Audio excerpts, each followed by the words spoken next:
Amigos e amigas, vamos apresentar nesse artigo o serviço de construção da estrutura do vertedor de fundo da usina de Jupiá. Preliminares.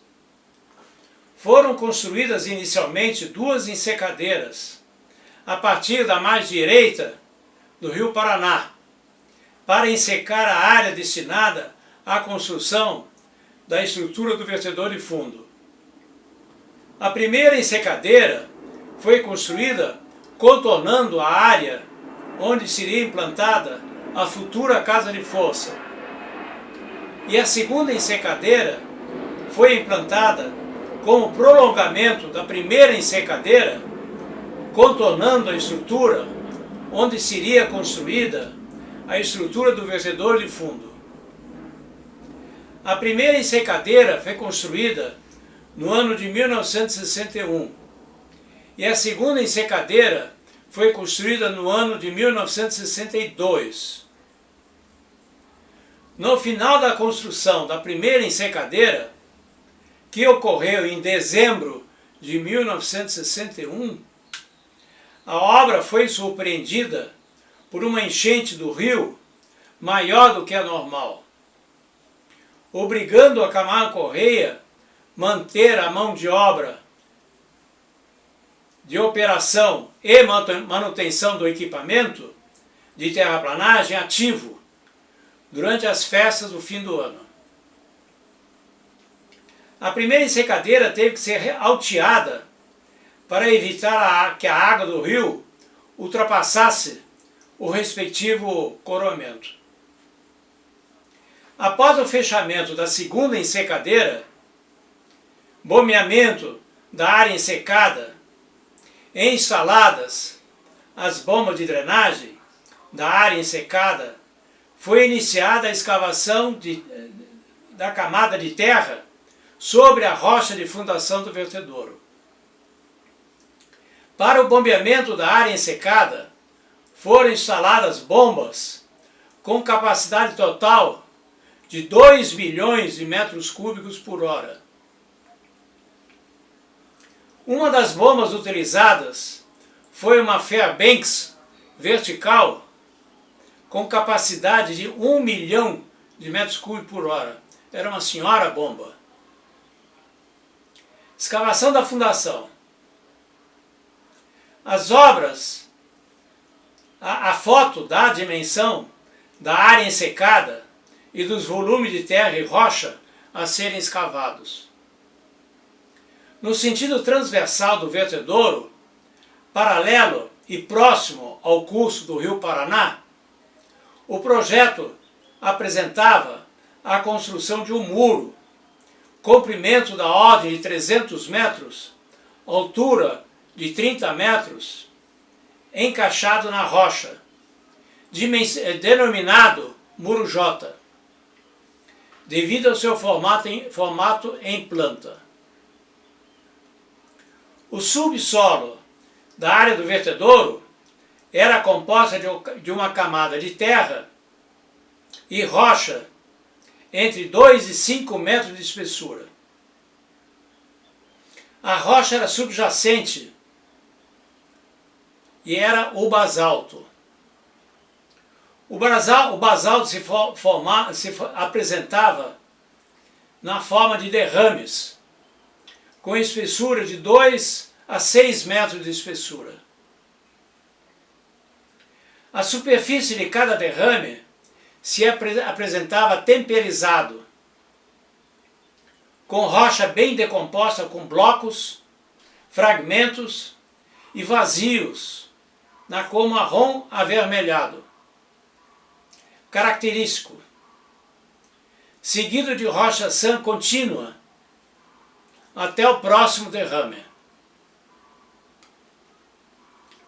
O derrame seguinte apresentava também a descontinuidade do temperismo, mas menos violento. A altura total a escavar era da ordem de 6 a 8 metros, dependendo da espessura da cobertura de terra. A corda de fundação do vertedouro, no sentido transversal, tinha 2 rebachos, na parte central e na parte jusante. Na parte central, o rebaixo tinha da ordem de 1 metro de altura e largura da ordem de 4 metros. Na jusante, o rebaixo formava um dente na rocha, altura da ordem de 4 metros e largura de mais ou menos 3 metros. O serviço de escavação do vertedouro foi desenvolvido a partir da extremidade da estrutura próxima ao eixo do rio, no Muro J, e seguindo em direção à casa de força. O bota-fora da pá de terra e de rocha eram separados, localizados a jusante da casa de força, na margem direita do rio. As alturas das bancadas eram da ordem de 3 metros a 4 metros na terra e 2 metros na rocha, dependendo da espessura do derrame. O volume de terra e rocha escavados foram da ordem de 200 mil metros cúbicos de compactos. O serviço de escavação do vertedouro ocorreu durante os anos de 1963 e 1964.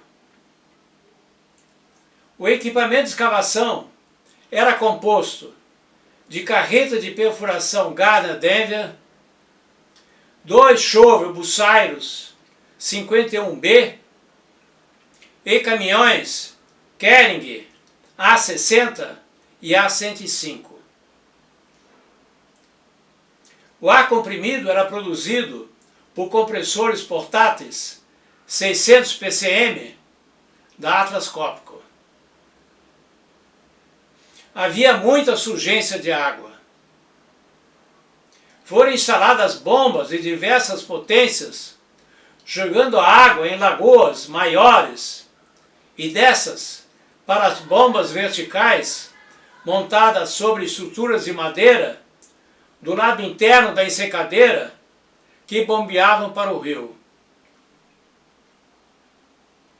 O encarregado geral de escavação em rocha era o Sr. Mailaski, era um russo. Os encarregados gerais do equipamento de carga e transporte eram os senhores Fernando Maria Pereira, português, e seu Edson Borges, que trocava o turno. A topografia era liderada pelo seu Simão Vargas Fernandes, de origem paraguaia. Na próxima apresentação, apresentaremos a execução das estruturas de concreto do vertedouro. Caso tenha surgido alguma dúvida sobre os serviços descritos, façam suas perguntas, que responderei por prazer. Deixe seu like, muito obrigado!